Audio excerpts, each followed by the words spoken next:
Let's click it.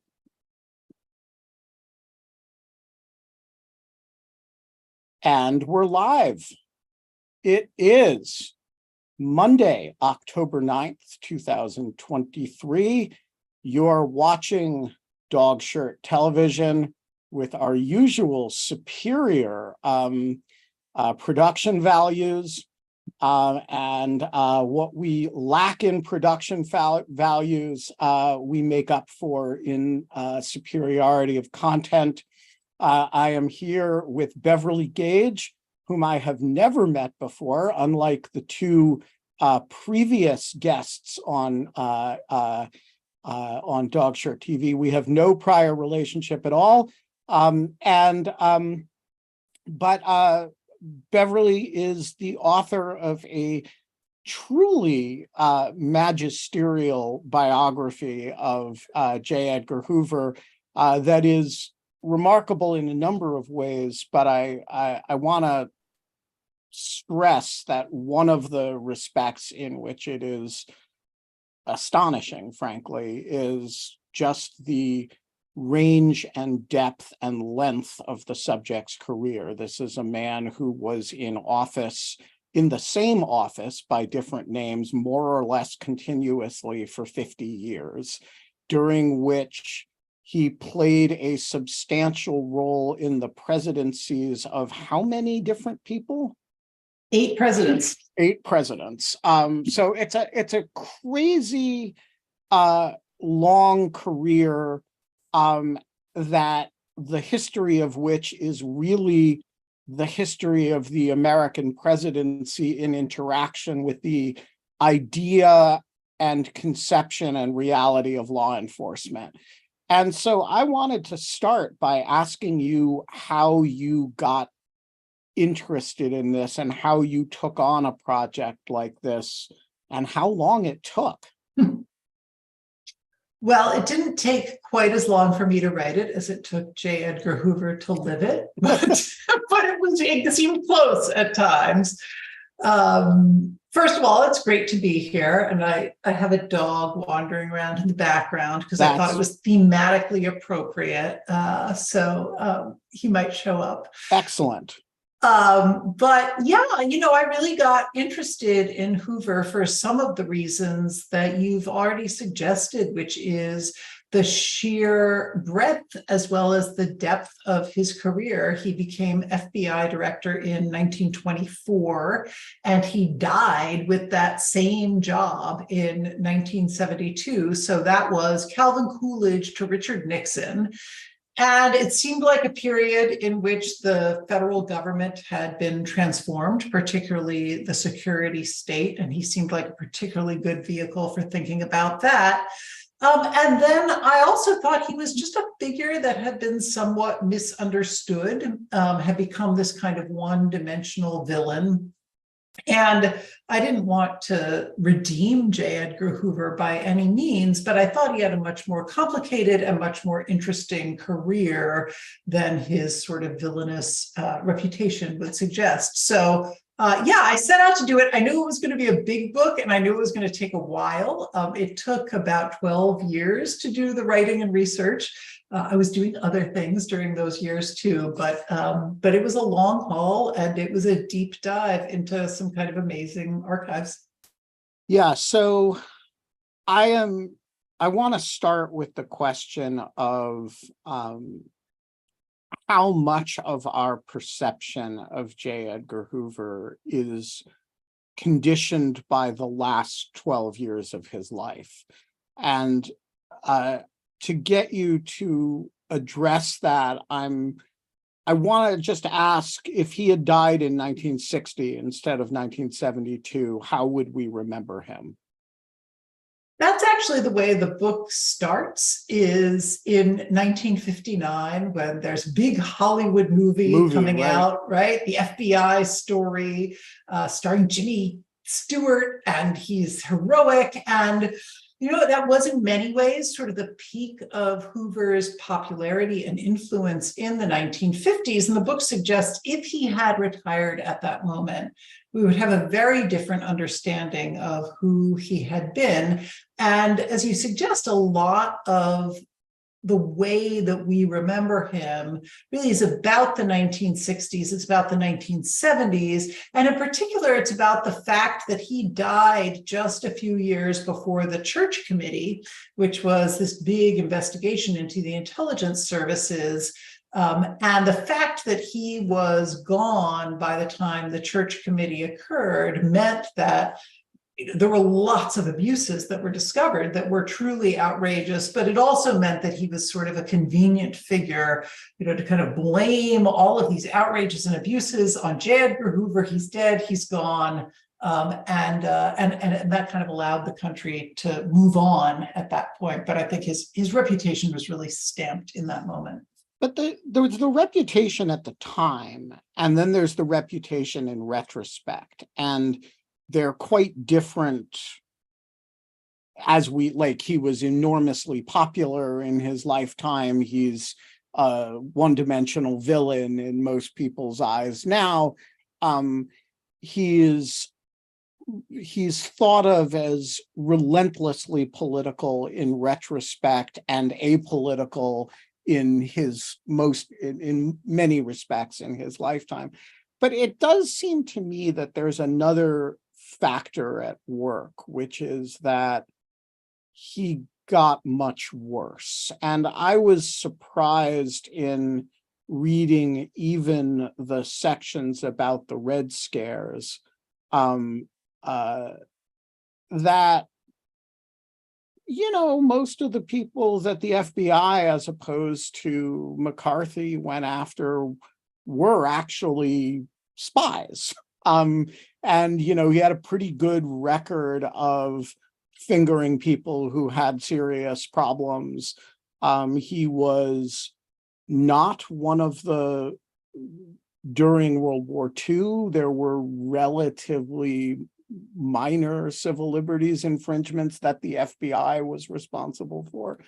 And it does seem like the vast majority of what we remember him for that's ugly takes place in a relatively abbreviated 12-year period leading up to his death.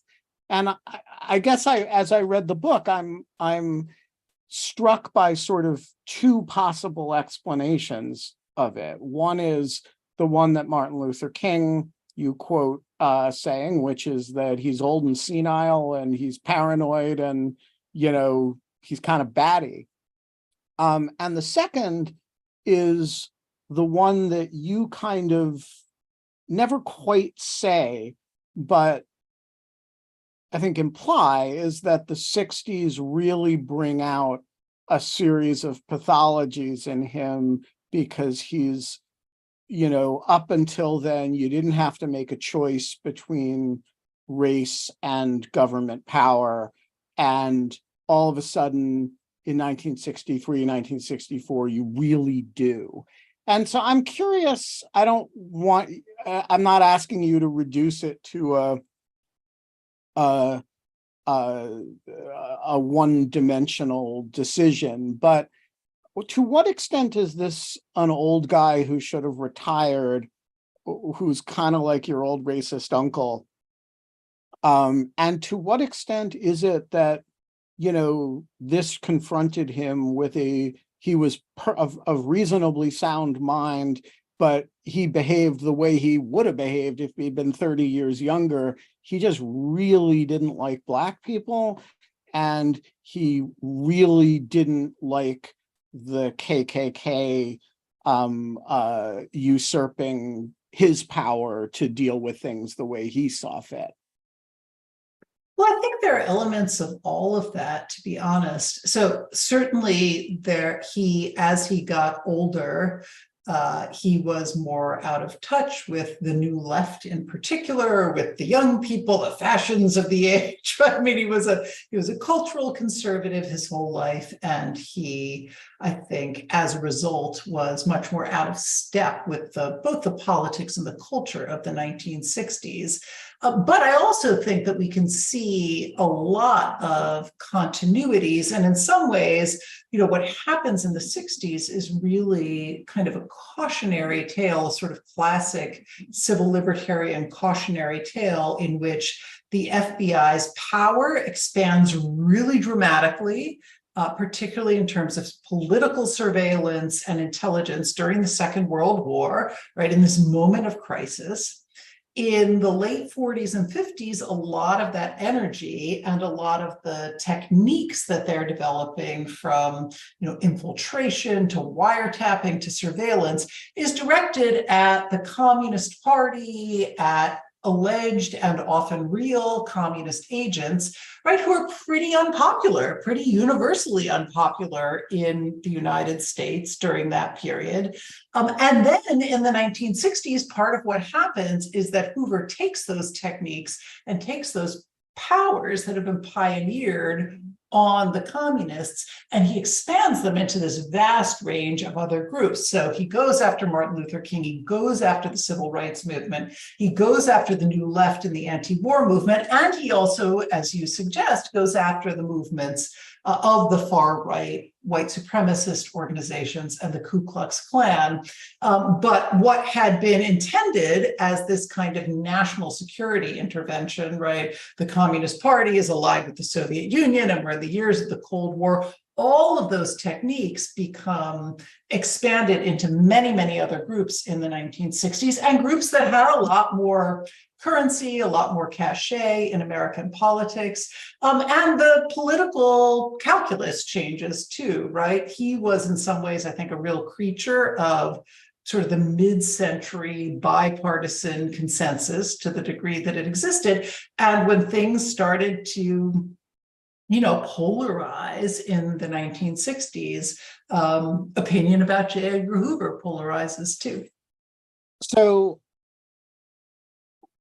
one thing that the book does incredibly well is describe the advent of different FBI functions that, frankly, I'd never really thought about whether they should or should not be traced to the personality of J Edgar Hoover, and the sort of, the fact that there's a first-rate crime lab, the idea of, of a professionalized federal law enforcement that, was qualitatively different from sort of local police thuggery, which it sometimes lived up to and sometimes didn't, but it certainly aspired to be and sort of thought of itself as an elite federal agency.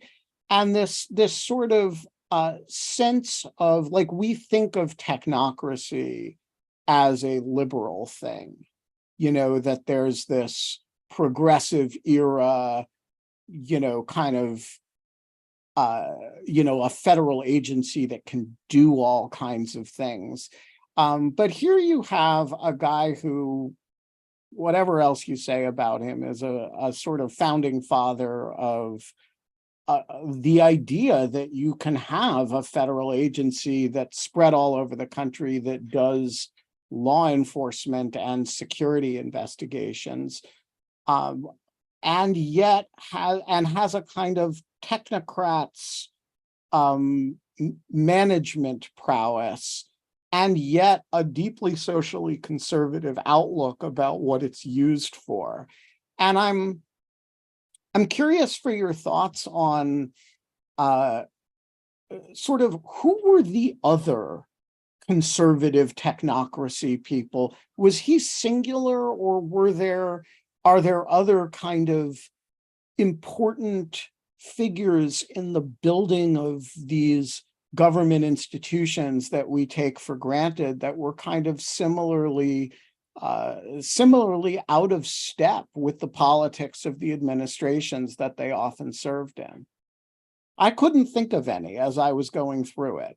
I do think that Hoover is pretty singular in certainly the length of his career, but also in the thing that really fascinated me about him from the beginning, which is this interesting political puzzle, which is he was a deep believer in the kind of progressive idea of professional, expert, career government service that was going to be nonpartisan. It was going to stand apart from all sorts of political pressure. He was a deep believer in federal power and the kind of animating use of federal power, a lot of which is coming out of the progressive era and then the New Deal, right? Things that we tend to associate with a kind of liberal vision of the state or a progressive vision of the state. And at the same time, he's this deep social conservative on race, religion, law and order, anti-communism especially, which is really the cause of his life. And he managed to kind of put these two things together and then create the FBI at the intersection of these two pieces, which we don't see, certainly in our own time, going together very often. But I think even in his day, you didn't see happening as often. Now, there were figures in the security state who I think were very sympathetic to that combination of things, but they didn't have Hoover's kind of influence and power. And then you had a set of elected officials, particularly from the white South, who were conservatives, who were in federal power for a long time, but they, again, didn't have kind of the faith in the technocracy, the faith in the kind of administrative state, the security state, the federal state. So I do think he's a singular creature in that sense, even though there were a lot of people who sympathized with him. Yeah, I mean, I could not think of a similar figure, even in the loosest sense. If you think about the sort of development of federal agencies, first of all, they're not usually the story of a single person's life. If you think about the development of the Department of Defense or the Department of Justice, for that matter, there is no founding father of the Department of Justice. There's a long series of attorneys general over time who play different roles, but the FBI really, and it's unique in the intelligence community in that regard too, the FBI is really unusual. But then you also have this guy who can serve under Coolidge and Roosevelt, Coolidge, Hoover, and Roosevelt, then stick around for Nixon. That's a really, so I want to break this up into, before we get to the kind of eras, it seems to me he does three really important conceptual things, some for better or some for worse. One is the institutional creation and development of the FBI. And now we have this whole rule of law FBI thing post Levy guidelines. But the thing that's striking about it to me is how much the FBI is the same institution as the one that he created. It's, a federal investigative agency that has limited jurisdiction, that works with U.S. attorneys' offices, is spread out by field offices, and the head of a field office is called a special agent in charge, right? I mean, and, the seat of government is, now nobody calls it that, they call it HQ, but it's really the same institution. And it seems to me, if you believe in the role of federal law enforcement, however uncomfortably, you've got to acknowledge a debt to Hoover. Is that it? This is unfair to ask a historian, but was the creation of the FBI in something like its current form an inevitability, or is it really just a creature of the person who created it? I think there are elements of each. So it seems unlikely that the United States would have evolved over the course of the 20th century without a federal law enforcement agency and without, a federal intelligence agency, domestic intelligence agency of some sort.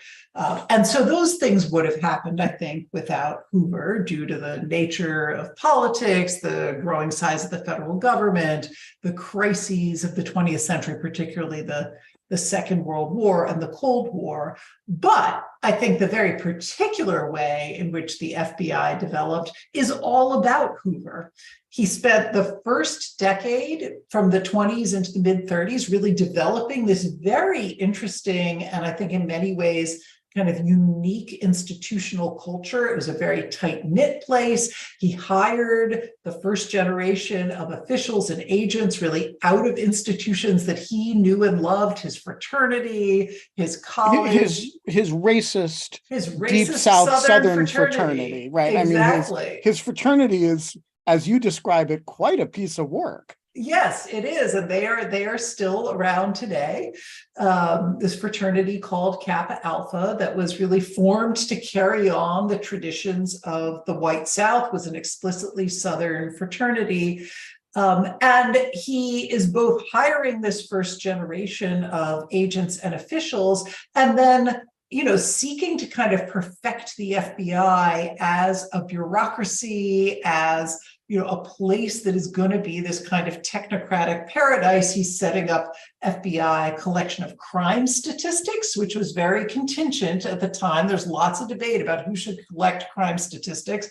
And the FBI wins that battle. The FBI Academy, the FBI Lab, right? A whole set of institutions that are still with us today, incredibly important in terms of federal law enforcement, as well as law enforcement more broadly. And then he spends the 1930s and 40s really acquiring the basic building blocks of the jurisdiction that the FBI still has today, right? Getting new capacities in federal law enforcement, right? Criminal law enforcement, carrying guns, kidnapping, right? All sorts of interstate crime. And then in the war, expanding out into domestic surveillance and intelligence in a really big way. And I think all of those elements, the very particular internal culture of the FBI, and then the weird combination that is still the Bureau, which is on the one hand, federal law enforcement, and on the other hand, an intelligence agency, all combined into one, right? Those are all due really to Hoover, his ability to take advantage of the opportunities and the trends and the politics and the crises in which he kind of built the Bureau during those years. So I want to add a couple of other points that I think I'd never really thought about whether they're lineal descendants of J. Edgar Hoover, but I think after reading the book, I can't really make an argument in the other direction. One of them, which you alluded to, is the combination of the internal security functions and the police functions. Very few other countries have that. So, Britain has, MI6 and the MI5 are separate from Scotland Yard. I'm thinking of other countries that have very robust examples of this, but in Israel, the Shin Bet and the Mossad are separate from the national police. I mean, there's a most countries don't combine those intelligence functions, the domestic intelligence functions, with their. The other thing that strikes me as different is all of these entities are vertically integrated, but the FBI has a real cult of the director, and the director, Jim Comey tried to strip down the cult of the director and make it less. And then there was a cult of the cool director who you could talk to in the cafeteria, right? I mean, the FBI is this kind of pyramidal structure up to the director. And I can't really think of a reason for that other than that it was built as a cult of personality around J. Edgar Hoover. It absolutely was, and Hoover was pretty strategic about not only how he thought about the very hierarchical structure of the Bureau itself, right, in which all things flowed up to one man, and one man was the final judge on most things, but also creating a kind of self-reinforcing culture in which often he didn't have to be the final word because everyone understood what it was that J. Edgar Hoover wanted, what his priorities were, how you were supposed to dress, how you were supposed to think, what church you were supposed to go to, right? I mean, every element of your life. And so I think that that's true. He was also really quite focused on then in turn making the FBI a kind of central node or a model for law enforcement writ large in the United States. And one of the really interesting things to me in thinking about his power as well as his view of government were the ways in which he found these strategic things for the FBI to do that would put it in touch with every local police department in the United States, would mean that he had a kind of local police official who was his ally in almost every city in the country. And that was everything from, setting up the kind of central fingerprint bureau or the lab, these things where the FBI was really useful to local police departments, to the National Academy, right, in which you were getting all of these local and then even international police officials coming in to be trained in the Hoover vision, the Hoover ideology, the Hoover policies. And he was incredibly smart about doing that. So the FBI itself fed right into the director's office, but he really wanted all of law enforcement in the United States too, to feed from the local level up to the federal level and ultimately to, FBI HQ. So one of the things that I thought was very interesting in your account is, the common mythology is that nobody fired Hoover because he had dirt on everybody. And your account is actually completely different from that, which is that, with the possible exception of Kennedy, he just made himself really useful to everybody. And people found no reason to get rid of him, and that he could do all kinds of things that were, from policy things to, I was just surprised by how many presidents, Kennedy and Truman really being the only exceptions, they all seemed to like him.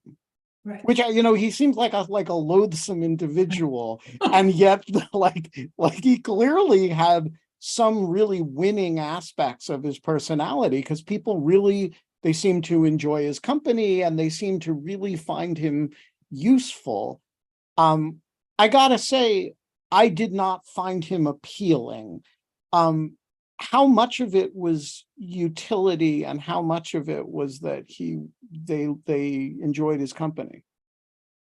Well, I think utility was a lot of it, right? So the book is attempting to get a little bit away from the idea, as you say, that the only source of Hoover's power was that he had the goods on everyone. And there's some truth to that. I mean, certainly, an awful lot about John Kennedy's sex life, right? About kind of the misdeeds of many people in Congress and in the press. And so he did have those files. What's more, people believed that he might have those files. And so that's as good as actually having them, right?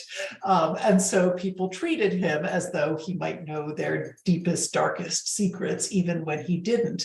But I think there are lots of other things that we have to look to explain, his power, his influence, and how he stayed in office so long, from his popularity and his kind of PR initiatives, which were very effective, to the fact that he did make himself extremely useful to most people in the White House, right? Even Kennedy, who didn't like him at all, but certainly to many, many other figures. And in fact, he not only made himself useful, but ultimately, a lot of times the dirt that he had on, say Lyndon Johnson, was that he knew the things that Lyndon Johnson had asked him to do, some of which were pretty outrageous. Right, And Johnson right. knew that Hoover knew because Johnson had asked him to do it and Hoover had done it for him, right? And something similar with Richard Nixon as well. Now, in both of those cases, Hoover actually had pretty long-standing friendships, both with Johnson and with Nixon. And so there was, I think, a genuine sense of, if not quite affection, then real trust, and a certain kind of friendship that was a little bit outside of politics, actually, particularly in Nixon's case. But mostly he knew how to both respond to and be useful to important political figures, and to be a little bit scary to them too, right? At the same time. It's the perfect Machiavellian combination of liked and feared. All right, so the other innovation that I think is the one that we really hold against him is this idea of political intelligence. But what I did not realize until I read your book is that, and I've read the whole Church Committee report, so, it actually made me think about this in a way that I've never thought about it before. Political intelligence meant something different before 1960 than it did after 1960. And so before 1960, the basic contours of political intelligence are, you have these foreign actors, communists, fascists. He's more interested in communists than fascists, that raise internal security questions. There are sympathetic people. You can investigate the sympathetic people, and you can do it without really looking for criminal activity. You can just make sure the president is aware of who may be a communist or who may be and by the way, you may trip over some spies along the way, in which case, you prosecute them. After 1960 1960s, political intelligence means something really different, which is the president wants you to investigate his opponents and in the Democratic convention, so you get wiretaps on them. You don't like Martin Luther King, not because you think he poses a security problem, but because it's not really clear actually what the security rationale is. He's hanging out with people who used to be communists or who may still be communists. I'm curious whether you think he would understand the idea that his conception of political intelligence had really radically changed, or whether he would say by 1968, he's doing the same thing that he was doing in the 30s. Mm-hmm. Well, the way that I myself got interested in Hoover as a historian was by looking at the last book that I wrote, which was really about the teens and the 20s, was coming across him as a very young man, at the age of 24, as the head of this new creation in the Justice Department called the Radical Division, right? And the Radical Division, which is a great name, by the way. I want to have something called the Radical Division. And so he really cut his teeth. This is basically the first peacetime federal surveillance effort aimed explicitly at the left in the years after the Bolshevik Revolution, aimed at communists and anarchists and Black activists, at a moment when a lot of the country really feared that there might be some kind of revolution, or at least dramatic acts of revolutionary violence, which in fact there were during those years, right? And so Hoover really cuts his teeth, gets a lot of his first experience as a very young man in that kind of political surveillance, which goes away a little bit in the 20s and 30s, and then he re-engages once the Second World War comes along. But ultimately, I think what he ends up doing in the 60s looks an awful lot like what he was doing as a very young man, and in fact, maybe looks more like that than what we saw in the 40s and 50s, in which you did have this real national security logic at work, in the sense that, you know, the Communist Party is allied with the Soviet Union, you know, Nazi and fascist groups in the United States have some sort of global implication, affiliation with Germany, etc. So I think it is both. I think it's both different and has these antecedents. That's interesting. I want to defend him in the 20s on this. It seems to me, first of all, he is the head of the radical division, but he's a young staffer. And he is, but secondly, and more importantly, I think the logic of the activity in the 20s is more grandiose than in the 30s and 40s. They scale it back, but it's similar. It's, you're at war with Germany. The Bolshevik Revolution happens, and you've got these anarchists who are a lot of them are Russian, and a whole lot of them are foreign. And so you're worried about, and Lenin's promising to spread revolution all over the world. And then you've got these foreigners here who are trying to spread revolution by their own account. And so you have this, the internal security logic is not especially distinct from a foreign security logic. That strikes me as, you know, reasonably similar to the logic of the 40s and 50s, but quite different from the logic of, you know, hey, some Black people locally, domestically, with no connection to any foreign group are demanding civil rights, have a presumption of investigating them without any suspicion that they committed a crime. It seems to me like the 20s was the sort of learning curve of how far you can't go for the 30s, 40s, and 50s. And then the 60s, he was like, fuck it, let's just do everything.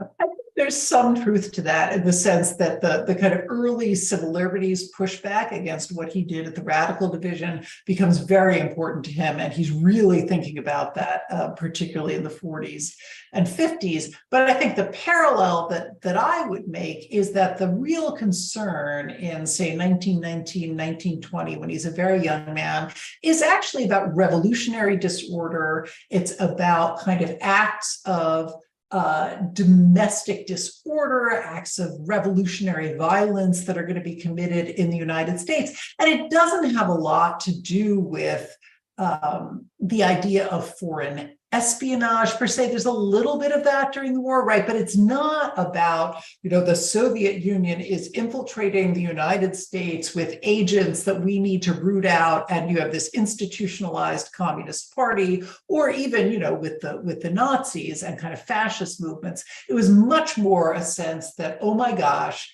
you know, there is disorder in the streets. The United States is seeing these kind of anarchic revolutionary impulses.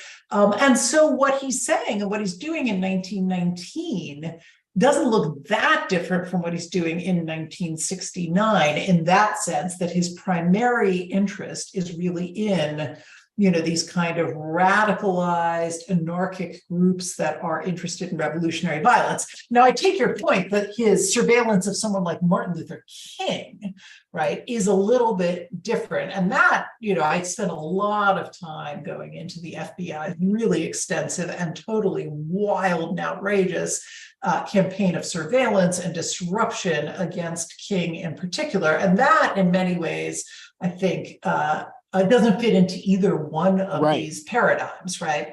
Right. But, I mean, that was like, you know, people always can call it the surveillance of Martin Luther King. it wasn't surveillance was the least of it.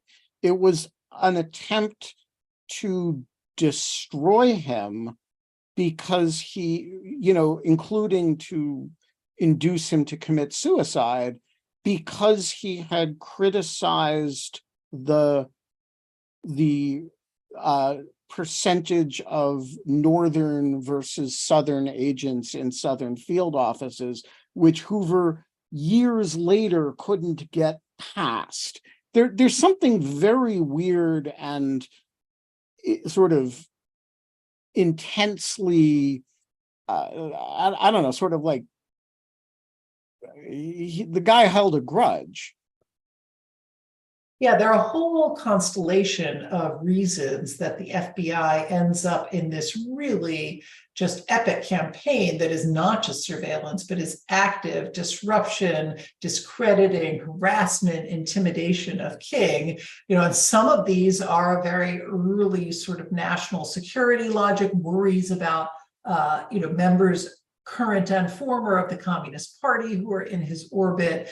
Some of it becomes about the fact that King criticized the FBI, said that he thought there were too many Southern-born agents in Southern field offices, and therefore that the FBI wasn't doing enough on civil rights.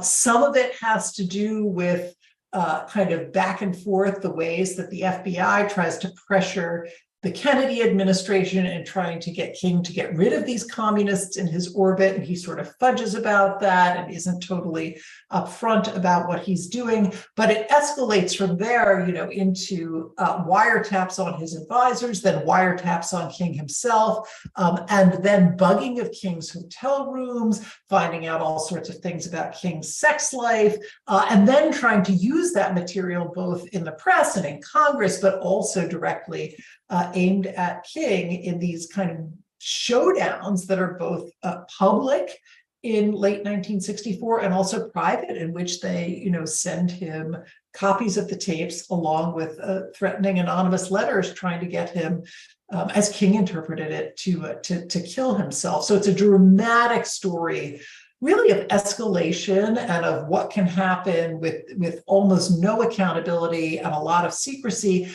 But I think it is worth noting that a lot of that wasn't as secret as we might want to understand it to be. Like Lyndon Johnson knew a lot of what was going on. A lot of people in Washington understood what the FBI was. Well, he had press conferences about it. Exactly. I mean, so but I do think this is why I raised the Batty, was he kind of out of control, going crazy in his old age? Because this is completely unlike the super disciplined way he deals with communists in the 50s, where he's very keen to not be McCarthy, to be a responsible actor. Yes, he's, yes, he ruined a lot of people's lives, but the people they actually accused, turned out to be atomic spies, or Alger Hiss didn't turn out to be innocent, and they were actually had a pretty high hit rate in terms of people who got formally accused turning out. The FBI's evidence actually turned out to be pretty good most of the time, and there doesn't seem to be this obsessive personal persecution of people. Even, some of the people who were named in the Venona Intercept or identified in the Venona Intercepts, he can't make a case against them. So they just live the rest of their lives, and one of them just, had a movie made about him. It strikes me as different, and I've not been able to get my mind around the question of whether that's because King was both Black and getting the Nobel Prize and sort of he was challenging this idea that Hoover had, that the principal citizens of the country had to reflect his kind of hierarchy of race and hierarchy of certain types of status, or whether it was just he was old and well past his prime, and he got a bee in his bonnet about it. I think it's some of all of that. And I think he also understood that he could do it, right? That in fact, for the most part, I mean, the Kennedy administration went along with what he wanted to do. In fact, it was Robert Kennedy's idea. Exactly. Robert Kennedy proposes wiretapping King, and the FBI says, I don't know, that seems a little politically sensitive. And then after the March on Washington, they all say, oh, well, actually, obviously King is such a big threat. He's such a powerful, charismatic leader that we are going to go ahead with this. And Robert Kennedy signs those wiretap orders, or Lyndon Johnson, who, is a really interesting figure in the ways that he both pushes Hoover and the FBI to kind of do some of their best work on civil rights, and to really be, a federal enforcement force for new civil rights legislation, and then also is just aiding and abetting the worst parts of Hoover's vendetta against King. And it's clear that Hoover understood when Lyndon Johnson became president that it was going to be permission to kind of do whatever he wanted against King. Now, it's not clear that Johnson knew every detail of what they were up to, but he liked to hear about the FBI's surveillance. He asked for the FBI's surveillance in lots of cases. And I think Hoover thought that Johnson wanted him to be doing that. So, I think it's a complicated equation. Certainly there is an element of like, Hoover, right, he was very offended personally by anyone who criticized him, particularly if they were Black people who he felt were, upending the racial order, and particularly if they were Black people like Martin Luther King, who said things like, there is a higher law, we're going to create acts of civil disobedience, right? You didn't like that as a strategy. There are any number of reasons we could point to, and they obviously became really a whole stew for Hoover that he felt deeply and that he really pushed for, but he was enabled by lots and lots of people, and one of the most striking pieces of just kind of basic public information that I came across was there's this moment in late 1964 where Hoover denounces King as the most notorious liar in America. And they have this big public showdown, and then they have this sort of fake, coming together. They have a nice reconciliation in J Edgar Hoover's office. But in the public opinion polls after that showdown, far more Americans support J Edgar Hoover than support Martin Luther King. And so we obviously have a very different understanding of these historical characters, but I think Hoover felt empowered by lots and lots of people to do what he was doing. Right. So I want to explore that. One of the things that is striking about that section of the book is that one of the two of those men has a memorial in not too far of a walk from the Justice Department building, and it's not J. Edgar Hoover.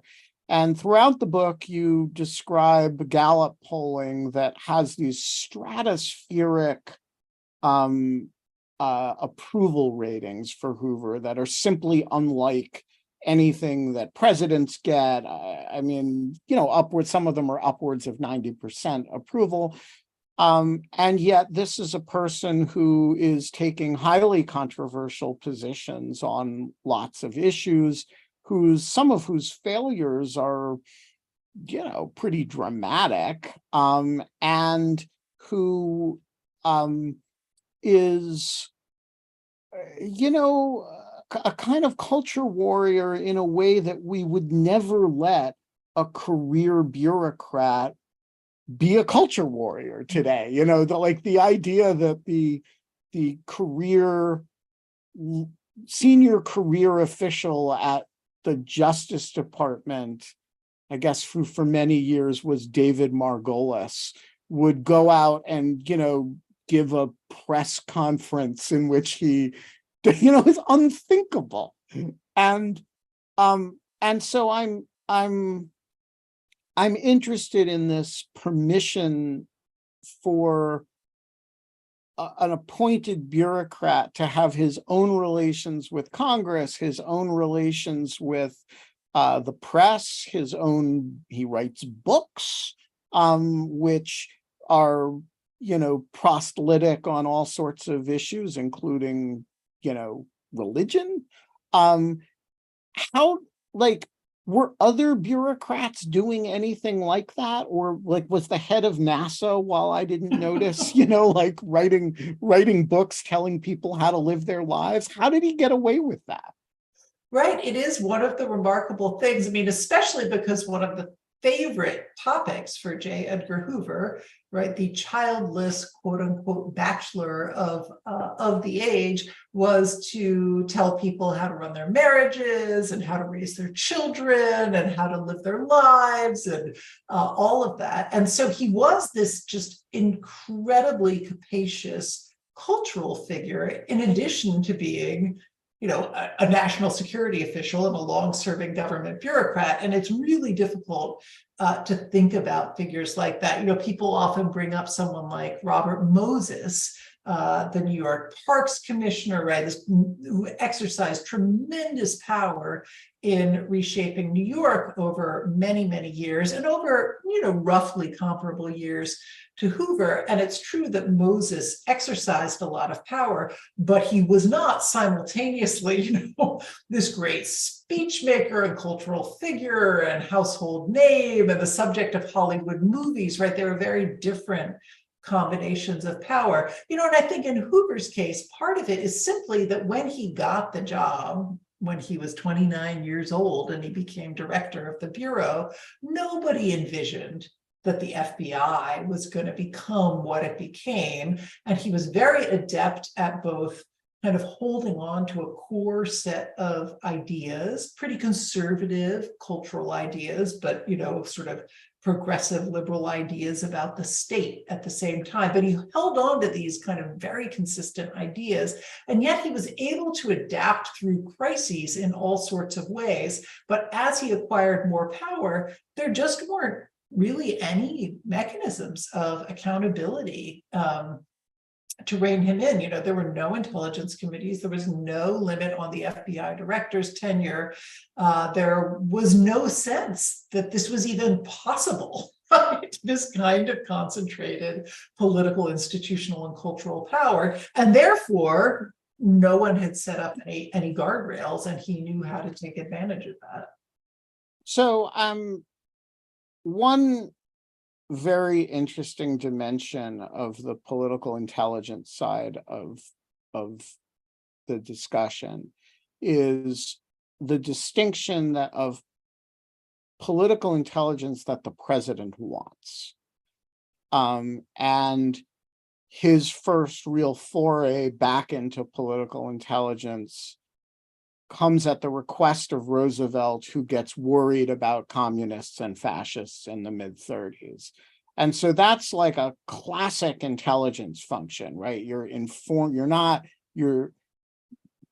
president tasks the intelligence community. There wasn't an intelligence community then, but that would be like a really familiar tasking to the modern intelligence community, except that it's domestic, right? The president's worried about North Korea. Let's collect on North Korea, right? But the second category is political intelligence about people that J. Edgar Hoover thinks are scary for one reason or another.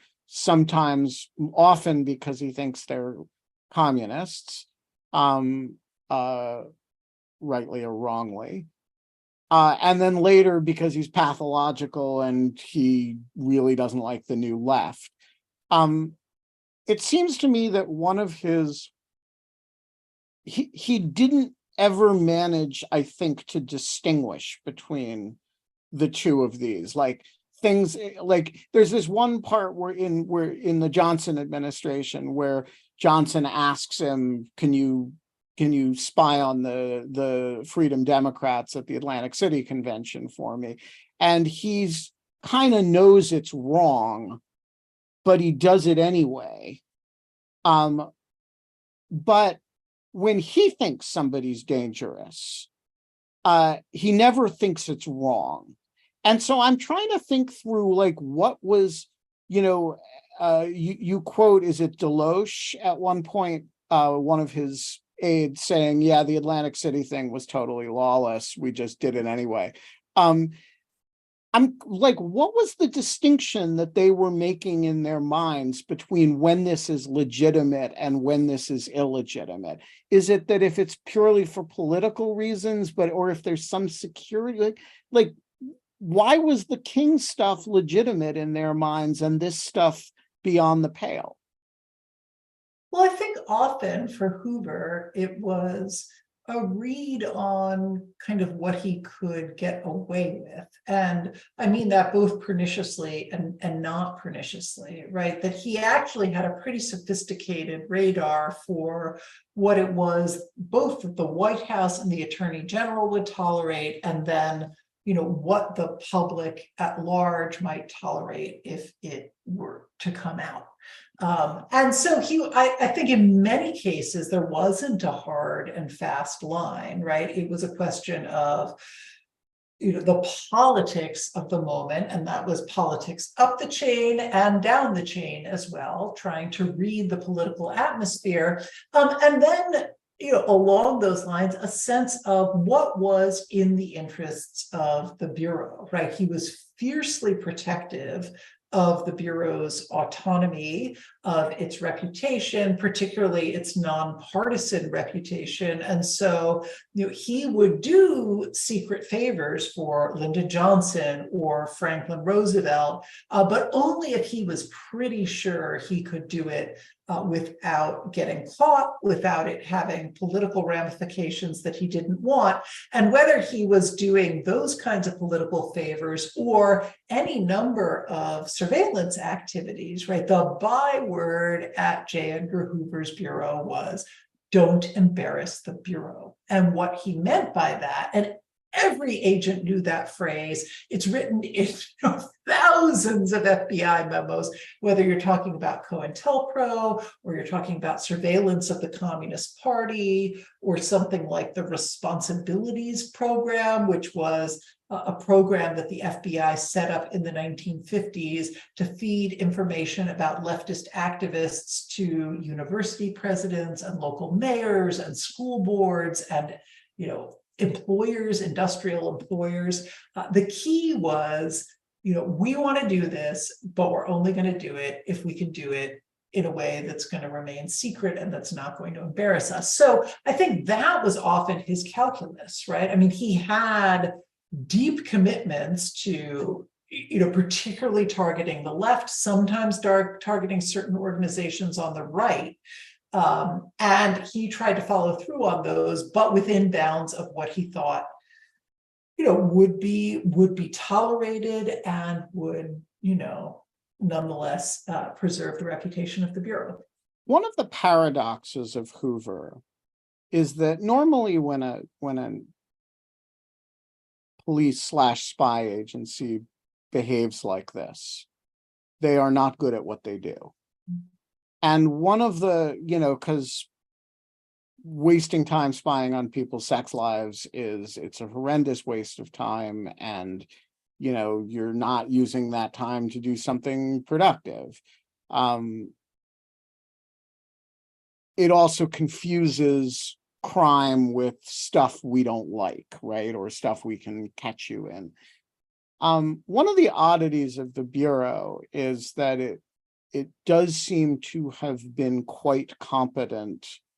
Like, he developed a paranoid culture that did all these things in the context of a highly professional police force that actually solved, showed that you could use federal power to solve a lot of crimes, to catch spies, to, do all kinds of stuff that, and so I'm curious to what extent you think the nasty side of Hoover compromised the Bureau's effectiveness, and to what extent, like it was basically a highly functional organization with a bunch of weird pathologies. Well, I think that that's not a bad description of it, actually. So, first of all, most of what the Bureau was praised for, held up as a model of, came from the criminal law enforcement side, right? And that seems to have been the realm, both where you could have the big public successes, right? Because the problem with intelligence work in most cases that, even when you're doing it well, it's going to remain secret, and that's the goal. But when the FBI was tasked with some of its really biggest cases, whether you're talking about during the Second World War, dealing with sabotage or espionage, or later on, just kind of big kidnapping and assassination cases, right? Often they did a pretty good job, not always, but often. And I think that's a really important piece of understanding Hoover's power as well, that actually, if you're really terrible at what you do, no matter how much dirt you have on people, right, you're not going to get to keep your job for that long. And so Hoover was successful enough, particularly in these big, high-profile cases, and was successful enough then in the public relations end of things that made FBI agents heroes in those areas, that it was a real source of his power and of his popularity, and he was pretty effective at that. Most of their problems and most of what people really villainize him for comes from the intelligence side of things, right? And rightly so, comes from the infiltration campaigns, the harassment campaigns, the surveillance campaigns against people who were 100% law-abiding Americans doing absolutely nothing wrong, exercising their right to political participation and free speech, right? So there is a vision in which, had these two things remained separate, as they are in many places, that the police end of the FBI just always had many fewer reputational as well as actual problems than the intelligence. I also just think it's not just that it was in the intelligence space, it's that it was in the intelligence space after 1960. Mm-hmm. That I think, like, so little of, I was actually impressed when I will confess this at the risk of being called a McCarthyite. I was impressed as I read your section on the McCarthy era, how sympathetic I was to Hoover's position about the basic, we're not, there was one thing that I really bothered me, which was the laundering of information through congressional committees. That's dirty pool, and he shouldn't have done it. But, basically his position was, there were no attorney general's guidelines. There was no, his position was, we have a problem with secret CP people spying for the Soviet Union or passing information to people who were spying for the Soviet Union. That's our interest. We are going to identify those people, and we're going to try to prosecute those people. That seems more or less right to me. There's obviously individual things they did that were, very inappropriate, but and the role that he played in kind of creating an atmosphere in which agencies fired people is very objectionable. But the people that the FBI named in that context were, they were foreign spies, and I actually came away from it. I was much more torn about him up until 1960 than I was, and which is why I liked the way you sort of started it with the movie. So two more issues I want to discuss before we, and people should, raise their hands as they have questions, and I'll make you audible. The first is his weird role as a morality celebrity, which dovetails in a fascinating way with the role that, he sort of sends his people off and they become, people of this sort of Bircher right kind of which he then kind of turns against. I'm fascinated by, there's been a lot of talk in recent years, and rightly so, in my view, of the relationship between the Bircher right and the sort of modern kind of QAnon conspiracy, far right Trumpy culture. I'm curious whether Hoover bears some blame for the intellectual origins of this stuff, and books like his book about communists, Hidden Among Us, actually played a role in the sort of development of the while he was giving speeches about the nuclear family and this other wholesome stuff. He really cultivated a generation of people who sort of spawned a lot of this conspiracy theorizing world. Yeah, Hoover's great political cause was anti-communism, and he, articulated it, sometimes in a fairly narrow national security vein, but often as, a great cultural struggle, as well as a struggle in which every American needed to participate, and in which communists were hidden, they were deceptive, they could be anywhere in your church, in your neighborhood, lying to you, right? And had a kind of conspiratorial tone to it. His famous book, Masters of Deceit, which came out in 1958, was a beloved book of the kind of burgeoning conservative movement, as well as the far right. So both the kind of Buckleyite conservatives of that era, and then the Birchers and the much more conspiratorial right that emerged during the period as well. And one of the funny things about Hoover is that this is an anti-statist right, a right that kind of hates federal bureaucrats. I mean, they are the worst, right? And they love J. Edgar Hoover because they saw him, I think, both as one of their few advocates in Washington, and also the idea that he had all of these files meant, that when Hoover said the communists are everywhere, they're hiding among you, it had a kind of it's so legitimating process, yeah. right? A kind of legitimating power to it that almost nobody else in American life had. So it's a very interesting set of relationships. Now, of course, he wanted to empower them. He liked them. And then there are a lot of moments where it feels like they're getting out of control. They're undermining the FBI's professionalism. So then he denounces them. And there are a lot of his own ex-agents who become these big sort of far-right celebrities and spokespeople during it's kind of a metaphor for the modern Republican Party, right? I mean, you kind of create this cadre of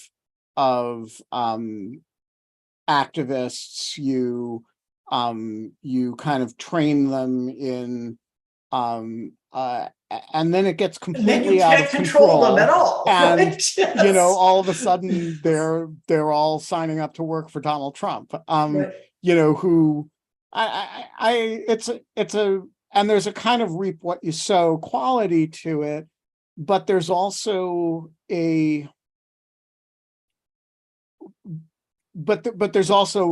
real irony.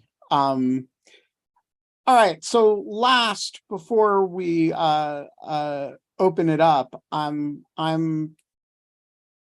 we've gone this far without talking about Hoover's homosexuality, which I thought you treated in a fascinating way, which was to actually take his relationship seriously as a marriage, and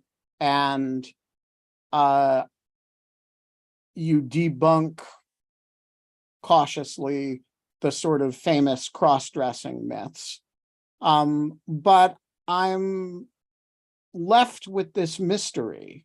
which is, here's a guy who has it's a weird combination of completely closeted in that he denies he's, he denies he's gay and actually sends agents to terrorize people who whisper about it.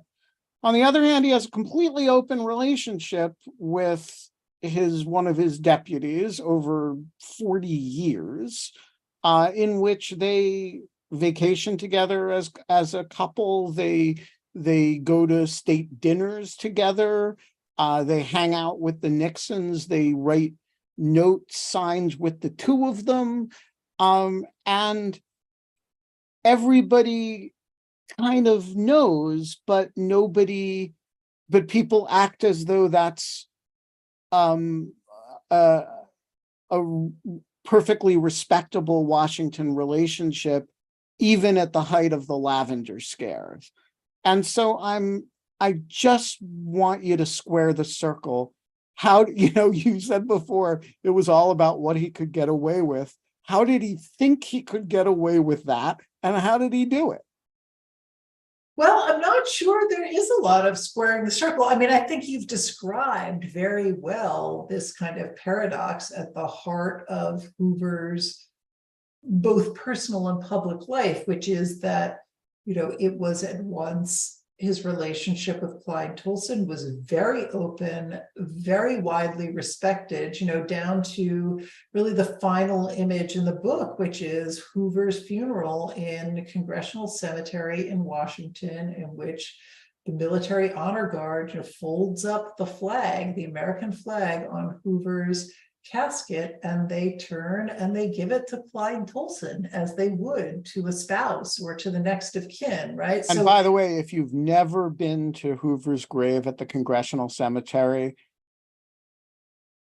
it's maintained beautifully to this day. It's just one of the weirdest places in Washington, and you need to go to the Congressional. It's a beautiful walk.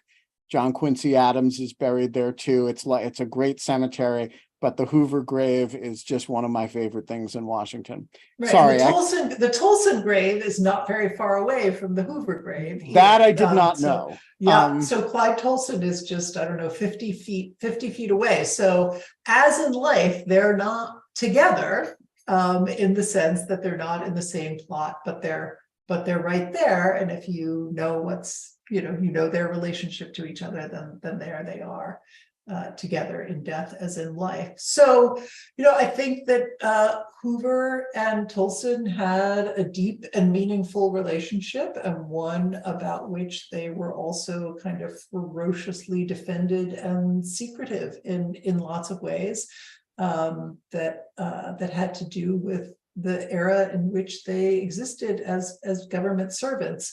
I think actually for me and for many people, I think that read the book, the more surprising piece is how open it was, right? How widely respected, how often documented in the gossip columns, etc., for this extraordinary period of time.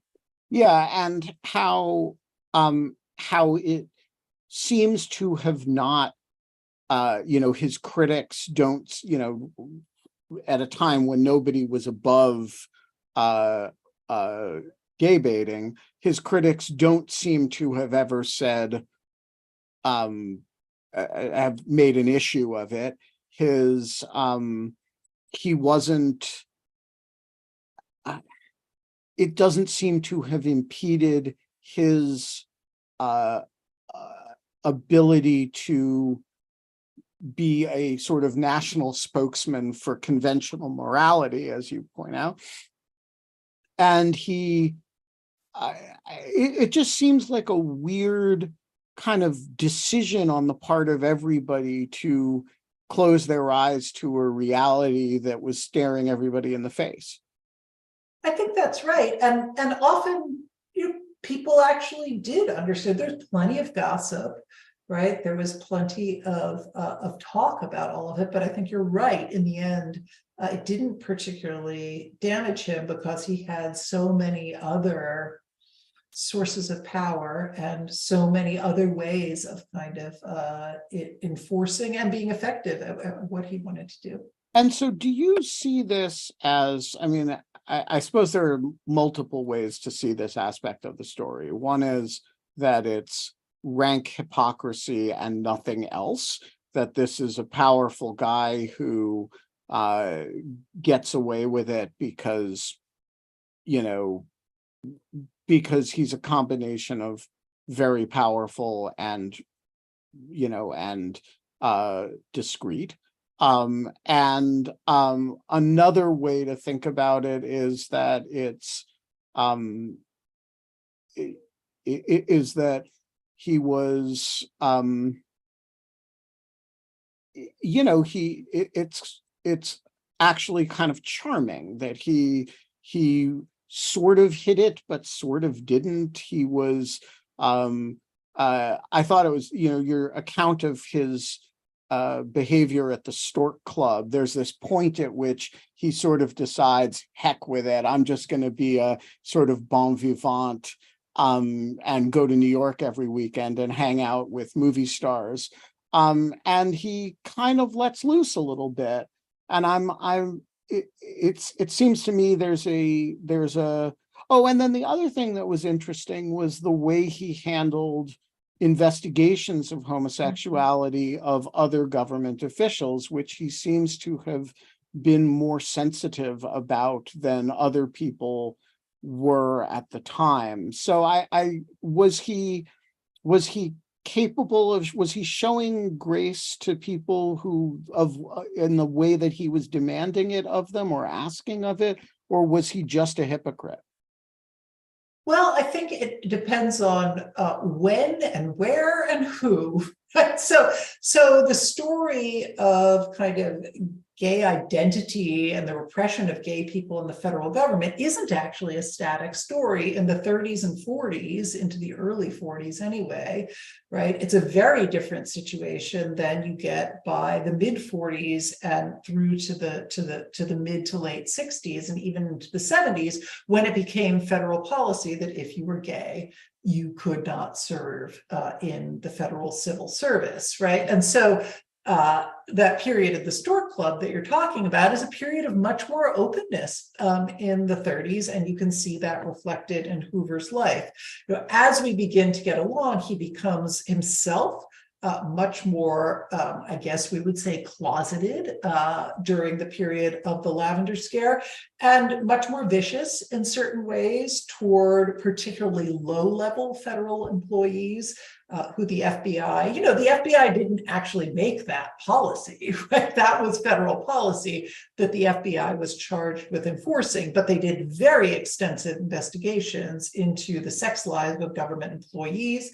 Those investigations were responsible for lots of people being fired from their federal jobs and then blacklisted from federal employment. And it's during those years that he becomes really vicious about going after people who are spreading information about him as well. And that tended to be, you know, kind of shooting down. When you were talking about higher level government employees, right, people who were high appointed officials, who were important members of Congress, even Joe McCarthy himself, right, who was rumored to be gay in the early 50s. Hoover's much more sensitive in the way that he's much more, you know, attuned to anyone in power. So there are lots of cases in which if you had enough power and influence, he would actually, you know, help ameliorate the story, keep it quiet, deal with it discreetly. And so, as with almost anything in Hoover's life, there are calculations of self-interest, there are calculations of power that really shape how he behaves in a lot of different situations. What do you think the modern young FBI agent, who in some ways is still a reflection of J Edgar Hoover? So the person is still disproportionately likely to be white, despite now the Bureau having all kinds of outreach to non-white communities. It's white, it's significantly whiter than the majority population. I think it's probably safe to say that it's more politically conservative on average. They don't do polls of the politics, but I think probably right. It's certainly majority male. And there are all kinds of physical fitness requirements. And so you look at, like, what did Hoover want? He wanted a white, strapping young men of good physique who were in excellent physical condition, and who are,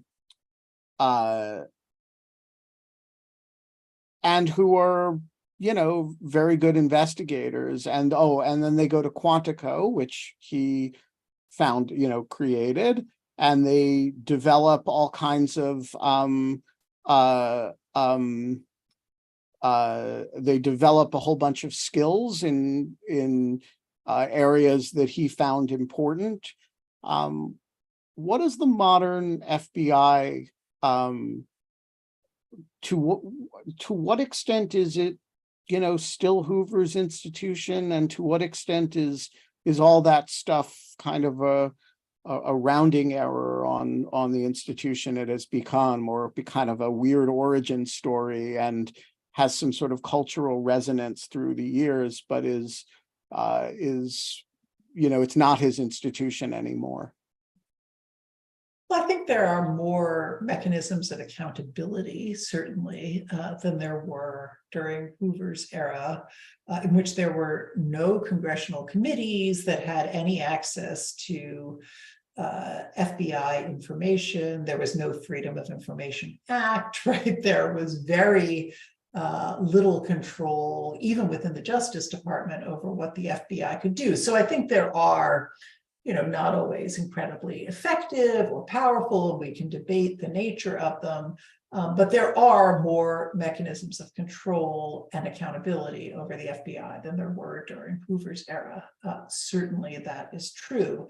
But in fundamental ways, I think the FBI is still the institution that Hoover built. The essential elements of its internal culture, which is on the one hand, a deep faith in a kind of professionalism, expert government service, nonpartisan identity, right? They're going to be the guys who stand apart from politics and kind of tell you the facts, right? That's still, I think, pretty core to the FBI's understanding of who it's supposed to be.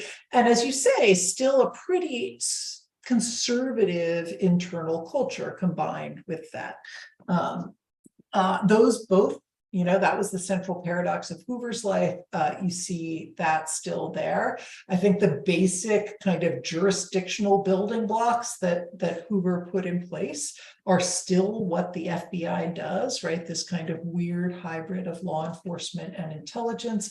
A lot of the pieces that are there, from Quantico to the lab to crime statistics, all of those come out of the Hoover era as well.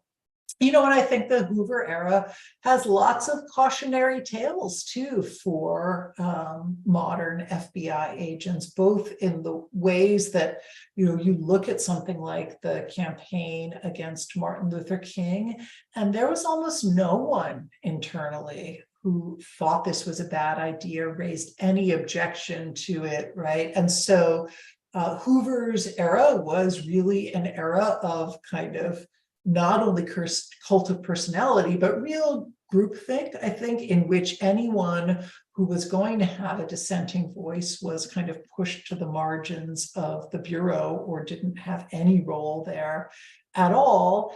And then I think you can also see the ways in which, moments of crisis, of national emergency of one sort or another, whether it's the crime war of the 30s or the Second World War or the crises of the Cold War, sort of enabled the Bureau to do some of the things that in the name of crisis, in the name of national security, that we now, in retrospect, find so objectionable. So I think there are lots of things to learn from the Hoover era. I think some of those things have been learned to some degree, and others maybe not as much, but I'd still say, the FBI bears the stamp of Hoover, whether it wants to or not.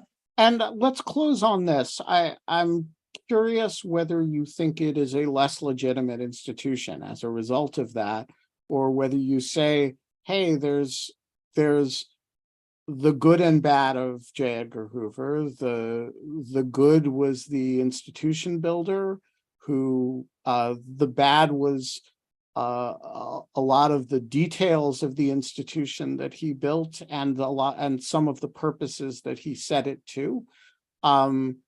So you can be a young FBI agent leaving Quantico and feel proud of the part of the legacy that you have inherited, or should you look at it and say, wait a minute, there's I just read Beverly Gage's book, and I'm the inheritor of a really I'm a branch of a really awful tree here. And how should a incoming FBI person feel about given that they are now the inheritors of Hoover's institution in a very meaningful sense? How should they feel about that?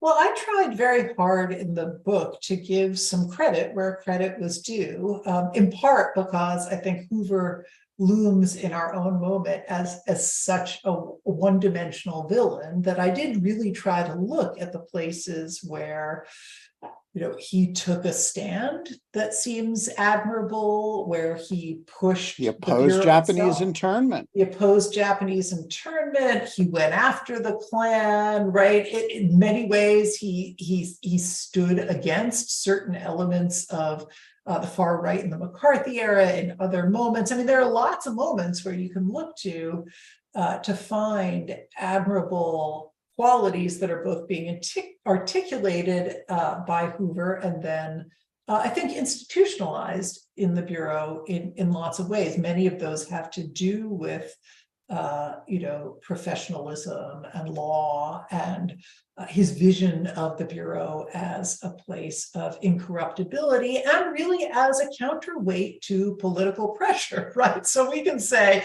was very bad that J. Edgar Hoover had all of this autonomy and all of this power, but it did allow him to push back sometimes in moments of political pressure. So, I think that it would be very easy if you could say, denounce it all, be done with it all, and move on. But I think the history is more complicated, and so certainly today's FBI agents have to look in a serious way at many of the really egregious things that the FBI did during Hoover's lifetime, and particularly see the ways they were produced by a particular institutional culture, a particular lack of accountability, and a sense of crisis and righteousness within the Bureau and within the country as a whole.